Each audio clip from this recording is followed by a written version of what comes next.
Assalamualaikum warahmatullahi wabarakatuh. Waalaikumsalam warahmatullahi wabarakatuh. Ibu-ibu yang kami hormati, Sohibul Bad yang kami hormati, Ketua Kelompok yang kami hormati, serta ibu semua yang berbahagia. Puji syukur alhamdulillah rabbil alamin. Sore ini kita masih diberikan kesehatan, bisa bertemu terangkai dalam acara pertemuan apa Bu? KPM atau pertemuan kelompok. Ini kita bisa hadir dengan keadaan sehat walafiat. Hari ini ibu sehat? Sehat. Alhamdulillah. Semangat? Semangat. Semangat untuk mengikuti kegiatan pertemuan kelompok kali ini. Salawat salam semoga senantiasa tersanjung kepada junjungan kita Nabi besar Muhammad SAW. Ibu yang kami hormati, mungkin kemarin kita sudah belajar apa itu disabilitas. Kenapa Bu disabilitas Bu? Kemarin kita sudah belajar. Orang yang cacat. Iya, orang apa lagi Bu? Berkebutuhan khusus. Orang yang berkebutuhan khusus, orang yang cacat, orang yang kotong. Oke. Banyak sekali ya pengetahuan kita tentang utamanya disabilitas yang mungkin juga ada di sekitar kita. Kemarin sudah belajar bagaimana pelayanan bagi penyandang disabilitas dalam keluarga. Sudah ya Bu ya kemarin ya? Masih ingat ya? Oke. Kalau masih ingat, sekarang kita lanjut pelayanan bagi penyandang disabilitas berat di masyarakat. Harus seperti apa sih masyarakat memandang atau memperlakukan orang-orang penyandang disabilitas itu? Nah, kemarin kita sudah belajar, di sini mungkin juga bisa ibu-ibu pelajari tentang pelayanan disabilitas berat di masyarakat. Dengan memberikan kemudahan yang pastinya juga memberikan perlindungan, bukannya mandek kucuk keluarga kue bah wis. Nah, tidak seperti itu nggih. Kita tunjukkan sikap saling tolong menolong, empati atau simpati kita karena penyandang cacat atau penyandang disabilitas juga manusia biasa yang seperti kita, punya perasaan, mudah tersinggung dan sebagainya. Baik, di sini Bu, panjenengan coba membentuk kelompok. Satu kelompok terdiri dari 4 orang ya, masing-masing kelompok 4 orang. Bisa mungkin mempermudah langsung cari 4 orang kita berkelompok. Terus nanti di situ coba Ibu buka buku pintar.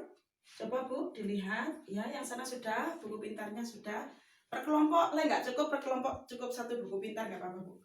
Nah, di situ di buku pintar itu coba Ibu lihat halaman 10 sampai 12.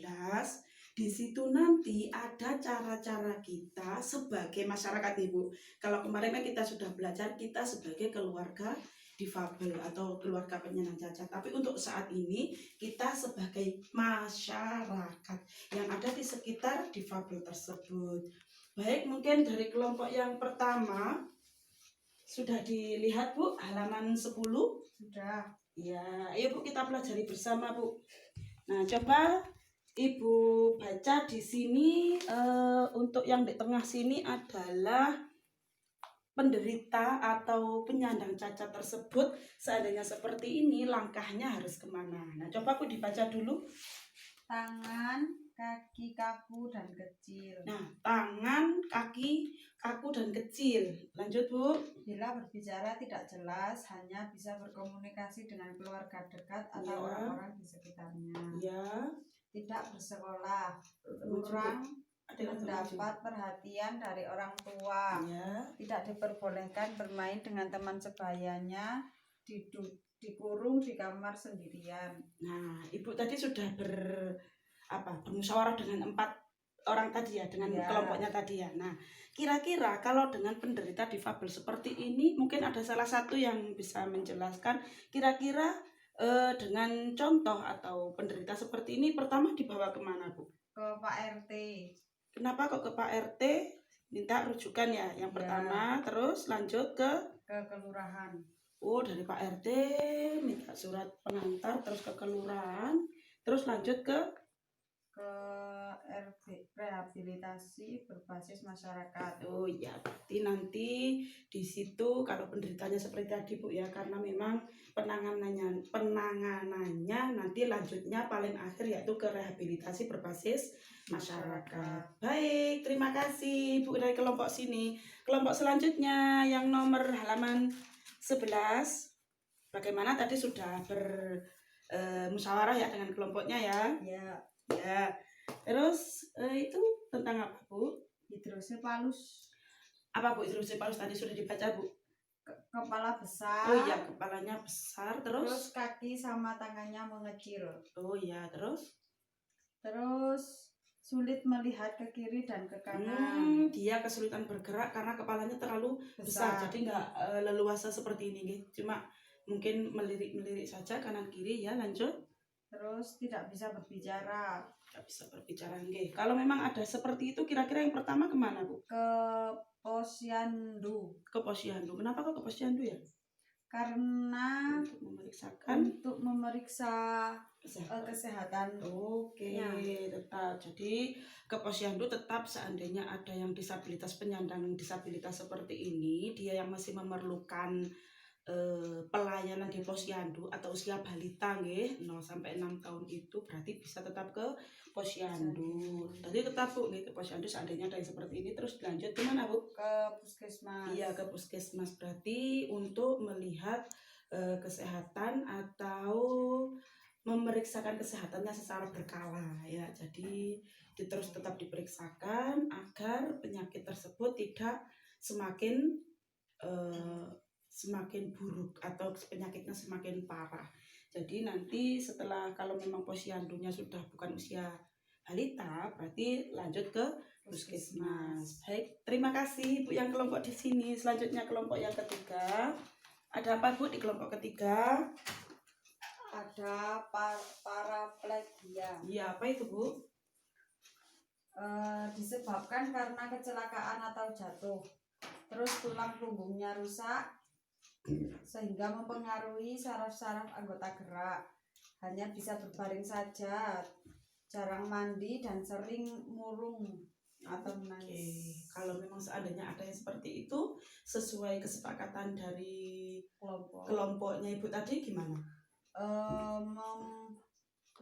Melaporkan ke pendamping PKH. Terus ke dinas sosial terkait. Berarti menurut kelompok Ibu tadi ya, pertama mungkin bisa melaporkan ke pendamping PKH biar kami bisa membantu untuk nanti sekiranya penderita tersebut bisa dimasukkan atau diberikan penanganan yaitu di dinas sosial. Jadi di dinas sosial yang pasti ada tempat untuk para disabilitas atau difabel yang penyandang cacat seperti tadi, sehingga tidak ada difabel-difabel yang terlantar atau bahkan tidak terurusi Bu nggih, karena semua itu ada peta-peta atau ada kemanakah kalau difabelnya seperti ini, oh kudu nanti. Kalau difabelnya seperti ini, oh kudu nanti. Berarti ibu-ibu tadi sudah jelas semua sesuai dengan kesepakatan di kelompok masing-masing tadi ya. Oke, kalau sudah berarti untuk pelayanan bagi penyandang disabilitas berat di masyarakat ini kira-kira penting apa penting Bu? Penting. Penting. Apakah masyarakat ikut bertanggung jawab atau harus ikut memberikan perhatian pada difabel? Harus. Iya harus, karena pada intinya pada kuncinya yaitu penyandang disabilitas merupakan bentuk keragaman manusia. Jadi beliaunya adalah tetap manusia biasa, karena manusia biasa yang beragam, termasuk salah satunya yaitu diantaranya difabel atau penyandang disabilitas. Yang kedua, penyandang disabilitas juga warga negara yang harus dipenuhi haknya. Beliau para difabel itu juga mempunyai hak yang sama dengan kita yang normal, okay? Jadi kebutuhannya atau hak-haknya harus tetap dipenuhi, baik itu oleh keluarga juga oleh warga negara, warga yang lainnya, warga sekitarnya tetap harus ikut memperhatikan atau memberikan hak-haknya para difabel atau para disabilitas. Yang ketiga, penyandang disabilitas tidak boleh didiskriminasi. Napa Ibu didiskriminasi? Ibu, kemarin kita sudah belajar apa, Bu? Oh, dihalok-olok, iya, dihakimi, diilokno, iya, pintar sekali Ibu sangat semangat sekali ya belajar tentang difabel ini. Jadi dengan kita sekarang sudah belajar bersama, sudah sharing bersama tentang apa itu pelayanan disabilitas di masyarakat, bagaimana seandainya nanti di masyarakat atau di sekitar kita ada yang terjadi difabel, kita sudah tidak canggung lagi ya Bu ya, tidak ada diskriminasi, tidak ada mengucilkan atau yang lain, bahkan kalau bisa saling bantu-membantu untuk memenuhi hak-hak dari para difabel yang ada di sekitar kita. Dengan belajar seperti ini, Ibu senang apa tidak hari ini? Senang, sudah belajar bersama. Jadi apa yang perlu kita lakukan seandainya di sekitar kita ada difabel atau penyandang cacat seperti itu. Nah, dengan harapannya kita belajar FDS kali ini, belajar dengan menyenangkan, belajar dengan semangat sekali, sehingga nanti tidak ada difabel atau penyandang cacat seandainya ada di sekitar kita yang terlantar. Mungkin itu Anda ditanyakan, Bu? Tidak. Oh, tidak, sudah paham. Oh iya, ada yang bertanya. Oh iya, apa Bu? Apa itu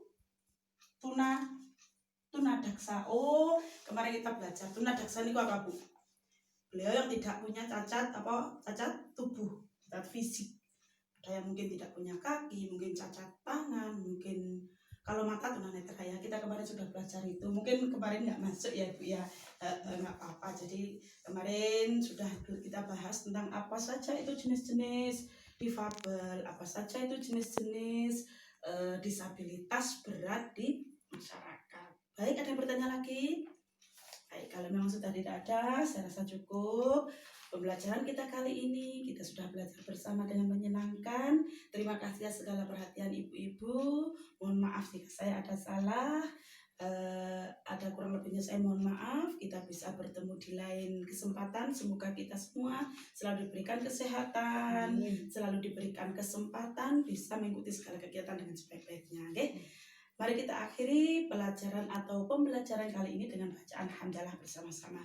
Alhamdulillahirabbil alamin. Wassalamualaikum warahmatullahi wabarakatuh.